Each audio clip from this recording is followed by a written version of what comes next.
Welcome to the Iron and Instinct podcast. I am Trainer Bryan. Trainer Adam. And we are going to talk to you about something very near and dear to our hearts today. That's right. Supplements. Let's go. Yeah, I get questions a lot about these. So I think, we're going to try to keep it as basic as we can, right? Because you can get really in the weeds about it. It's really hard not to get into the weeds. So right. it's probably going to be a little bit of weeding, but we'll keep it tame. Yeah. Educational. Not too, again, nerdy. Right. So try to keep it interesting. Kind of the way that I see us going in this and structuring this episode is, I want to talk about what the most recommended supplements that I typically recommend for my clients or our clients, our own personal favorites that we like to talk about. Where is the best place to buy supplements? And then kind of some of the stuff to look for, good, bad, red flags, and kind of take it from there. So where do you start with supplements when you're talking with your clients? Honestly, the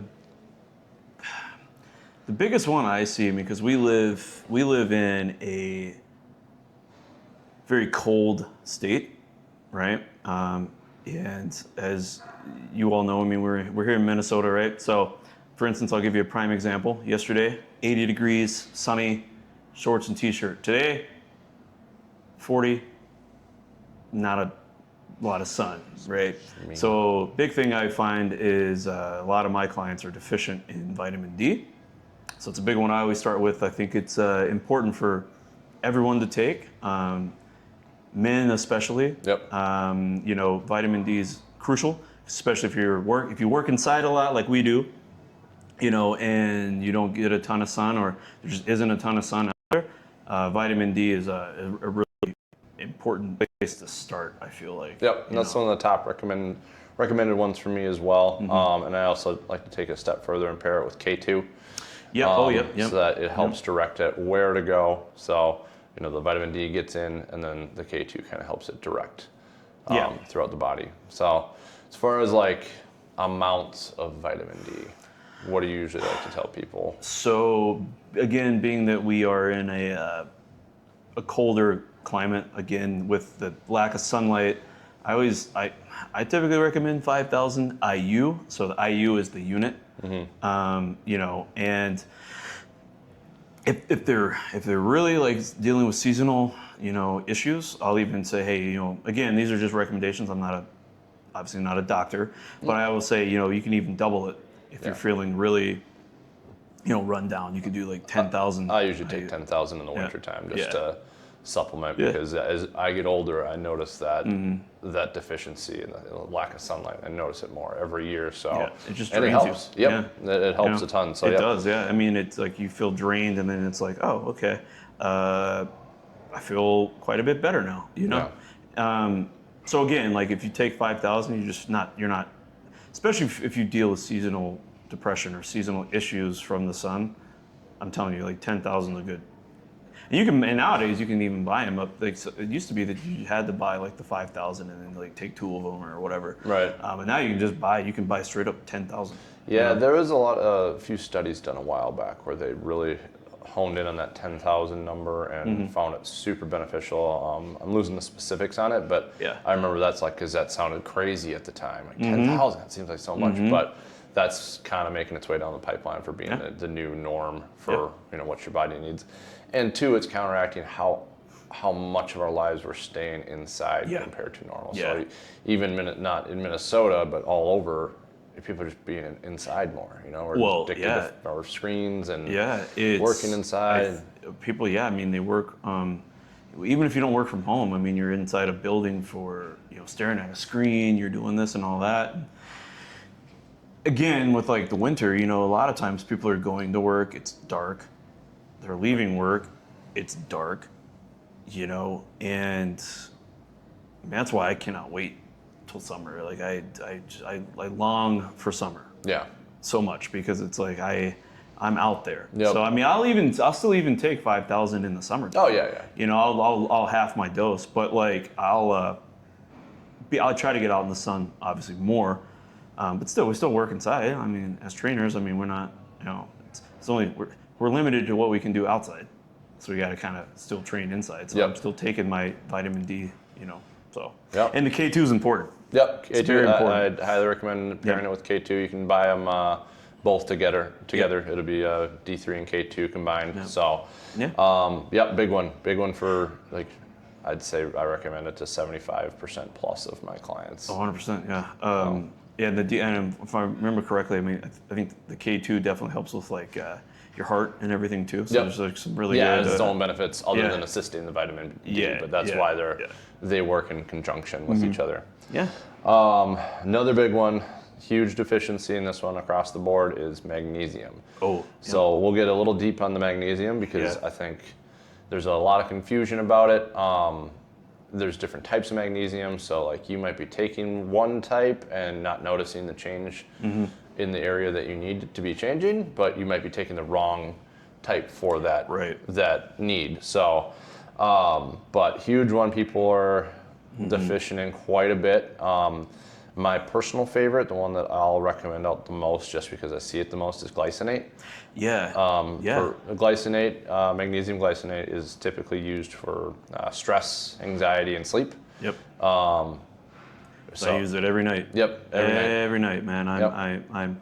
What's crazy too is it used to not be readily available. Yeah. It used to be one of those things where it was it used to be, you have to search for it. So supplement stores would be the only places you could go, or you'd have to go to Amazon, search for it. Now I literally bought it at CVS. Yeah. Which is awesome. They're just finding out how deficient people are. Yeah. I'll take it throughout the day. I for sure take it more at night, but it's not so whenever I ask people, they're is it going to make me sleepy? I was no, it doesn't really make you sleepy. It just helps your ability to fall asleep. Yeah, so it just calms you. Yeah, you can take it during the day. If you have a stressful job, you can take it throughout the day, following the dosages and stuff. So that's a huge one for me. And then we have citrate, which is for keeping you regular. So constipation, if you have any bowel issues.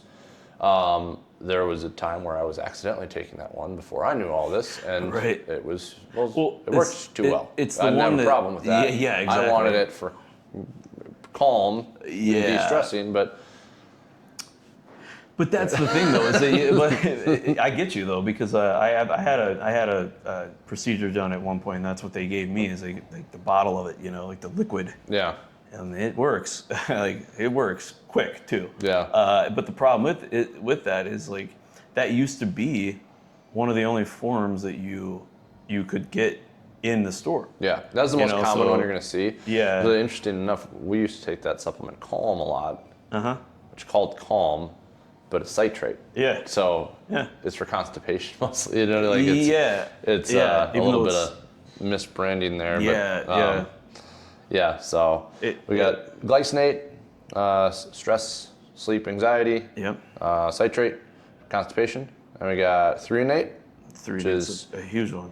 Brain fog, mental acuity. I used to get those mixed up, so I used to think, the threonate was going to make you sleepy. In all actuality, the threonate, what's really cool about it, and it probably does have some sleep benefits to it, obviously.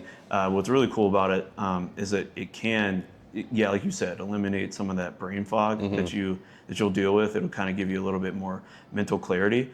And from what I've researched on myself too, is that it is one of the ones that it kind of, what happens is it gets through the blood-brain barrier, so it really gets into your system. Sure. That's where a lot of that brain fog. I know there's one specifically, and I can't remember exactly which one, but it helps with when you're ruminating at night and you can't fall asleep. That might be threonate. That would make sense. Because, that would make sense. And why you might have thought it was a sleep aid at some point, but if it's really helping that cognitive, because that's a big problem for people too, is when they can't shut their brain off, right? Right. Yeah. It can be beneficial there. And then we got malate.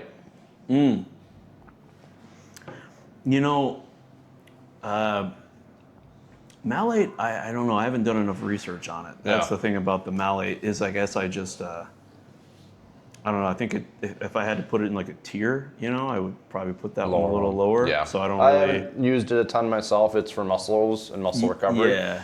But it's one of the big four. So yeah.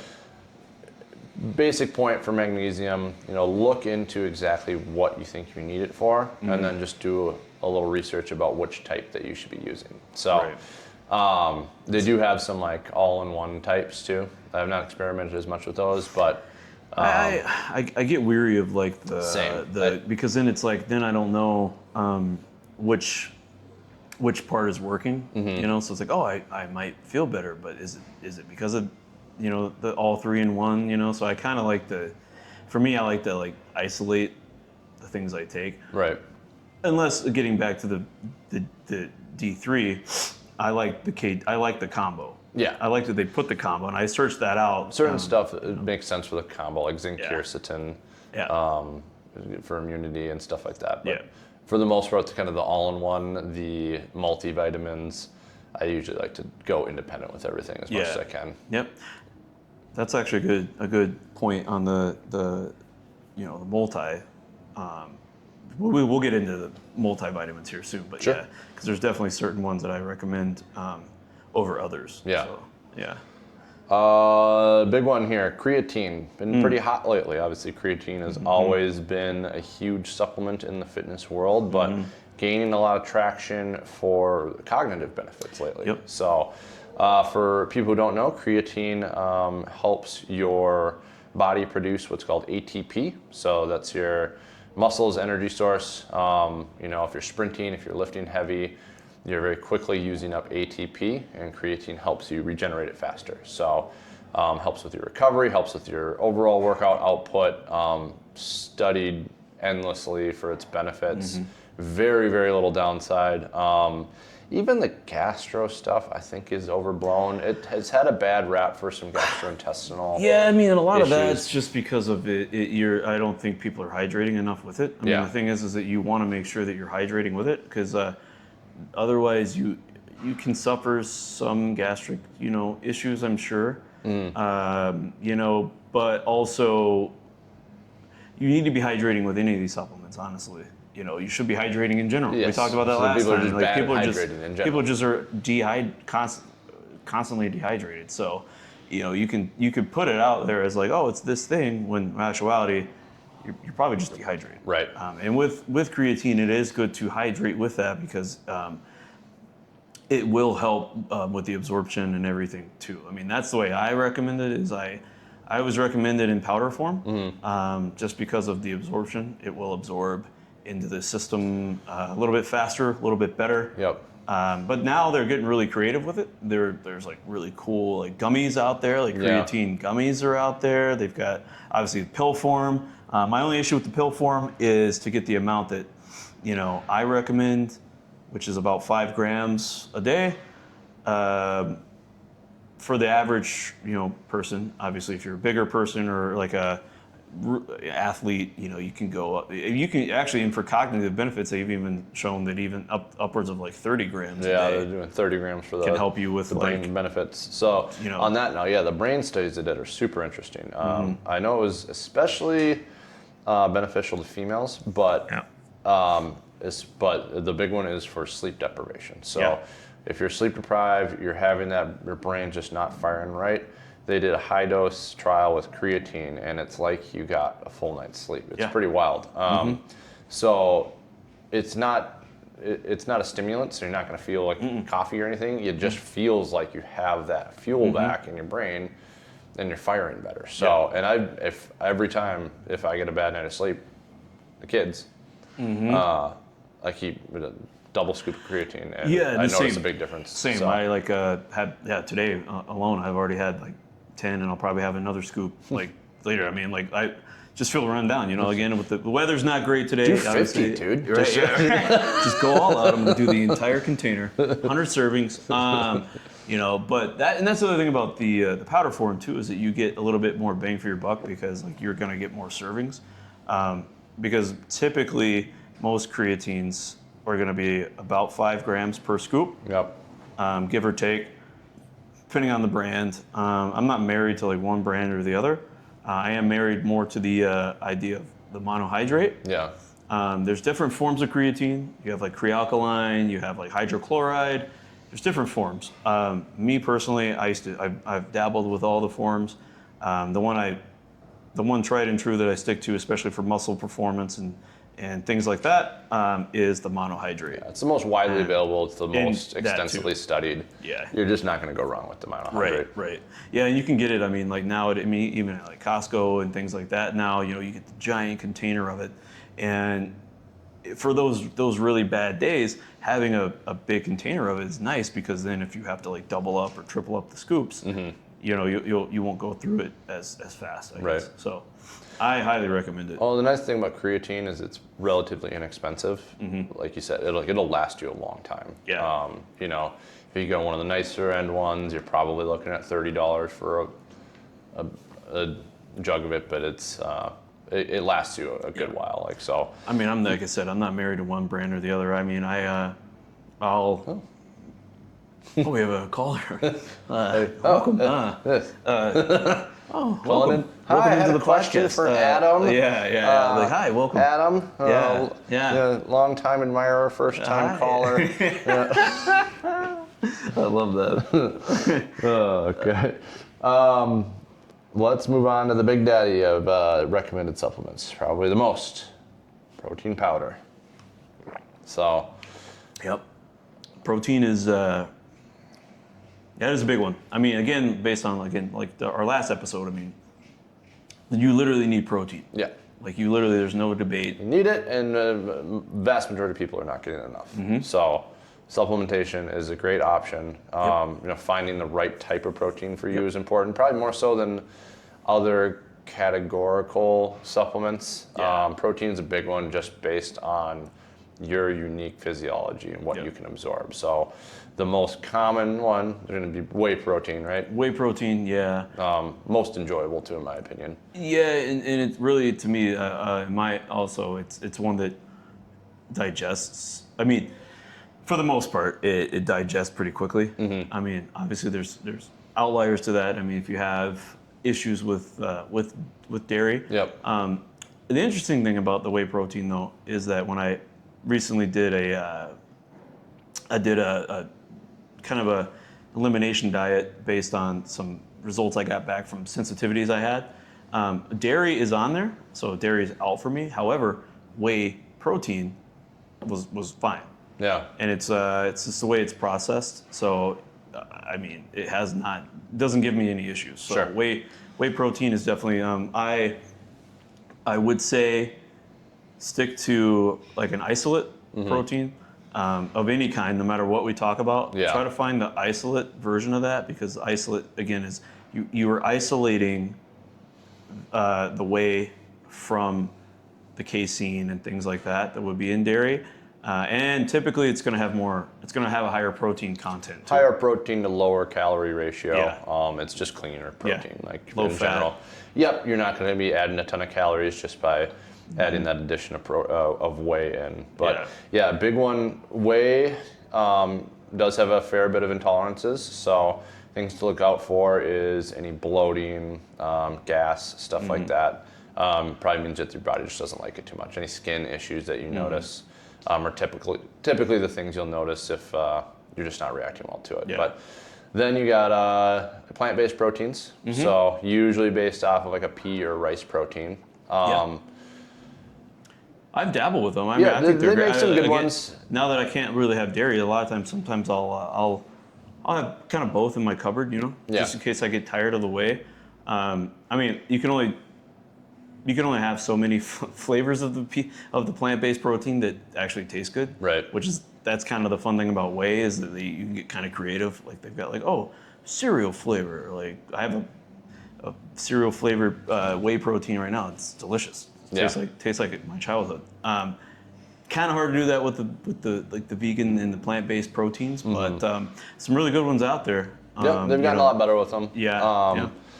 Things to look out for with those is the sourcing. So you want to make sure it's like glyphosate free. There's been a lot of tracing of glyphosate, which is Roundup, pesticides in those, just being that it's heavy with the plant-based stuff.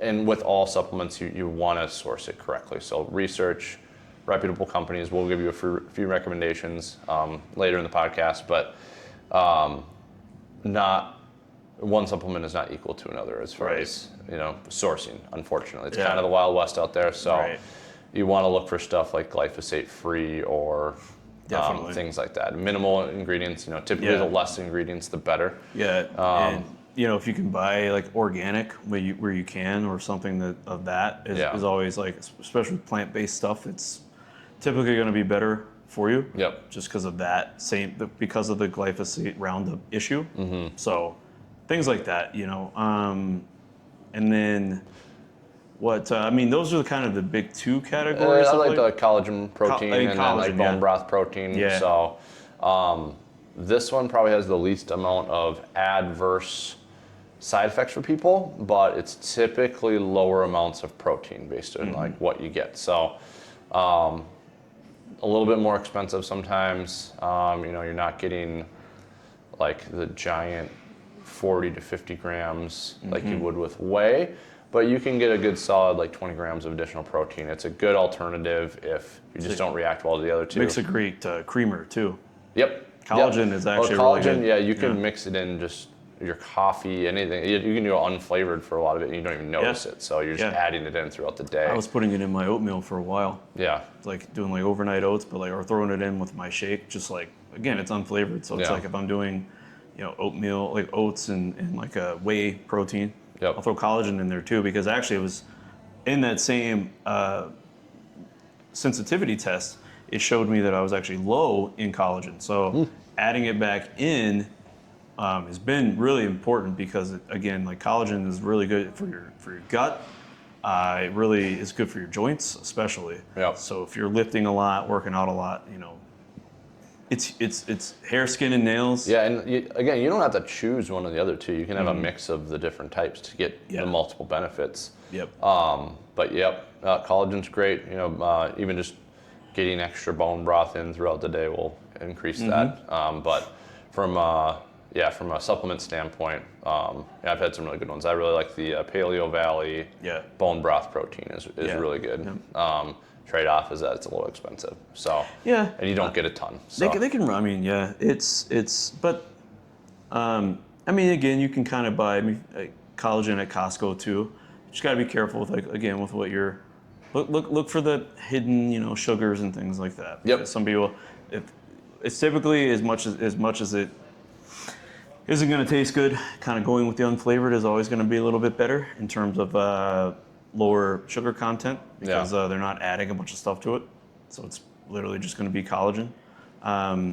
So mixing it with something, and if you need a little bit higher protein, drinking a collagen shake along with your meal, you can get more protein that way too. Yeah.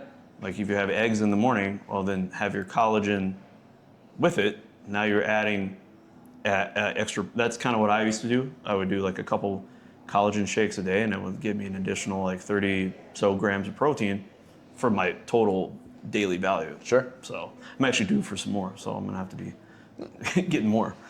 Go in on it with you. Yeah, right. Then the last one that I want to mention for like individual supplements, and you introduced me to this one, but I've been recommending it to a lot of people lately too, but it's L-theanine. L-theanine is a derivative of green tea. It just helps keep you calm, kind of de-stress. It actually pairs really well with coffee or caffeine. It helps kind of steady that caffeine buzz a little longer, and just it doesn't make you like overly relaxed, but it kind of just gives you a calm focus is how I like to describe it. You introduced me to that, and I was like, I've been taking it ever since. Yeah, so. It's being getting back to the sleep deprived thing. I'm not. I probably will never take caffeine out of my diet whatsoever. But having the theanine alongside it, like you said, it gives you steady energy. So it prevents the jitters and things like that. And it just, I don't know, man, it's cool. Yeah. It just makes you feel good. Yeah, no, it's a good, helps with brain function. You're just able to kind of zone in a little bit. So, big fan of L-theanine. Next thing I want to kind of dive into is like, how do you shop for supplements? What are things that you should look for? What are good companies to go with? Because supplements, they're largely unregulated, so you get a lot of bad stuff out there. It gives a bad name to the rest of them. So there's a lot of people that think just supplements in general are BS because there's so many nefarious players out there that are just they're just throwing junk at you. So the biggest one I would say is look for companies that are third-party tested. So what that means is that a company will hire a outside company to come in and test their products to see if what they're saying is in there is really in there. So it's authentic. They're testing for fillers and some of this other junk that gets thrown in. So you want companies that are third-party tested. So especially if you're an athlete, too. Yep. Oh yeah. So if you're an athlete, they're very strict with that. So you have to have, a lot of colleges, high schools, things like that. Sports organizations they're gonna really check what type of supplements you're taking. Yeah. And you can cross-contamination. It happens all the time. It happens in the UFC all the time. You get stuff made in old containers that had something illegal in it, and it just gets in there. So it's not even intentional a lot of the time, and you pop hot for it. So So third-party testing. Third-party testing is huge. Companies that are known for doing it, Thorne is probably my most recommended supplement company. They're pretty renowned. They're like the gold standard for clean supplements. You're gonna pay a little more for them, but you know what's in there. My wife is pregnant right now. I only have her taking Thorne stuff because I know that she's not going to accidentally get something that would be bad for that situation. So Thorne is great. I get a lot of Now Food stuff. So you see them like Fresh Time. That's where I get my L-theanine actually. So they're third-party tested. Those are a good local one. You'll see them in a lot of stores. You'll see them at Hy-Vee too. Hy-Vee, here in Minnesota. Amazon, honestly, you can buy a lot of this stuff on Amazon too. Typically the best route to go in general. Just because it's it kind of vets it out. Especially if you know what you're looking for. Yeah, vets it out, and supplements are something you're gonna be taking regularly, so save that money. Yeah, I can't. Like I said, I'm not married to one company or the other. If you look underneath my cabinet, you're gonna see like creatines from this place and that other stuff from this place. But you're not wrong. There are certain companies that when you're going to get like the vitamin D and the things like that, stick with certain companies like Thorne. I mean, they're really, really solid. And then you want to look for little just tricks of things people do. Like look at what the serving size is for one. Like if it's you get 60 capsules, but it's like 4 of them every time you're supposed to take it, and you're supposed to take it twice a day. It's like, great, I got a week's worth for $50. So look at all of the serving sizes. Big ones to look forward to are blends. So big things to look for are going to be like anything that says like matrix, complex, blend, anything like that. So basically what they're doing is they're telling you like, we have this product, but they're not telling you exactly how much it is. Because they're mixing a lot of these together. Sure. So what you want to do is you want to, again, like protein, isolate that out. So if you're buying a vitamin D, make sure it's just vitamin D, right? Not vitamin D plus all these other things. And then they go, we have a vitamin D matrix. And it's like, sounds cool, but it doesn't tell you how much is in there. Right. And that's how they get, and then you're going to pay more for it. And you're like, but then there's, I don't even know what's in those here. Bad actors ruining it for everybody else. Yeah, you want to make sure that it labels it out. It tells you exactly what's in there. Yeah. So another good just kind of rule of thumb is you want capsules over tablets when you can. So capsules being the ones that you can see through, you can pull them apart. Tablets being kind of the chalky white in general. It's not 100% effective. Some stuff has to come in that tablet form, but typically the ones where they'll throw in fillers and extra stuff that isn't great is in the tablet form. So something you can see through, pull apart is always going to be a better option if you have the two choices. And the capsules are typically time released too. Yeah. Because the capsule has to break down, and then the powder that's in the capsule gets into the system. So it will typically stay in your system a little bit longer too, Sure. and it'll be easier to digest. Better for absorption. You won't let it. You won't be just like letting it out. So for sure. Well, probably the last one I want to cover today is methylation. Yes. This has been kind of a hot topic lately. Short version is typically methylated versions of things are going to be better absorbed than non-methylated. I think the reasoning for that is your non-methylated stuff, your body has to convert that nutrient into where it's going. As we're methylated, it's already done for you. Yeah. So it goes straight to the source, essentially. Straight to the source, yeah. It actually kind of gets a lot of the bad players out of your system too. Okay. Which is kind of cool. Like the methylation process, you can kind of eliminate some of the effects of like the non-methylated things in a way. Sure. I always go methylated. I mean, even for my kids, I try to find kids vitamins that are with the methylated, especially the B vitamins like B12, B6, things like that. Yeah. You want to look for like folate. Like my son is actually deficient in folate, folic acid. So that's a big one. Let's talk about folic acid and folate a little bit. So folic acid is the synthetic form of folate. You need folate. Yep. But the problem is there's a large percentage of the population, like 40%, that cannot process or they cannot convert folic acid, and it actually harms them quite a bit, especially cognitively. So it's called the MTHFR gene. Right? Is that right? Yep. We won't say the nickname for it on the show, but it is a gene mutation that roughly 40% of the population, I think, has. And if you're intaking folic acid, you have all these terrible side effects. Like they're relating like a lot of children behavioral problems to it, like ADHD and hyperactivity, a lot of random, like if you get stomach aches randomly, you didn't even eat anything, all of a sudden you're just gassy for no reason. That's most likely a relation to the MTHFR gene mutation and you ingesting folic acid. So to get around that, to get rid of that deficiency, you want methylated folate. Correct? Yep. That's what I take every day. Yep. So if you have the option, for one, don't go the synthetic route in a lot of these compounds. Go with as close to from nature as you can. Yeah. And then methylated. Yeah, B12 especially. A lot of these companies will put cyanocobalamin. Right. So there's two different kinds of B12, just to kind of put that out there. Cyanocobalamin, and you've got your methylcobalamin. So cyanocobalamin is exactly what it sounds like. It's actually a synthetic form of cyanide. I think we all know the history of cyanide. It's not great. Right. So probably shouldn't put that in your body.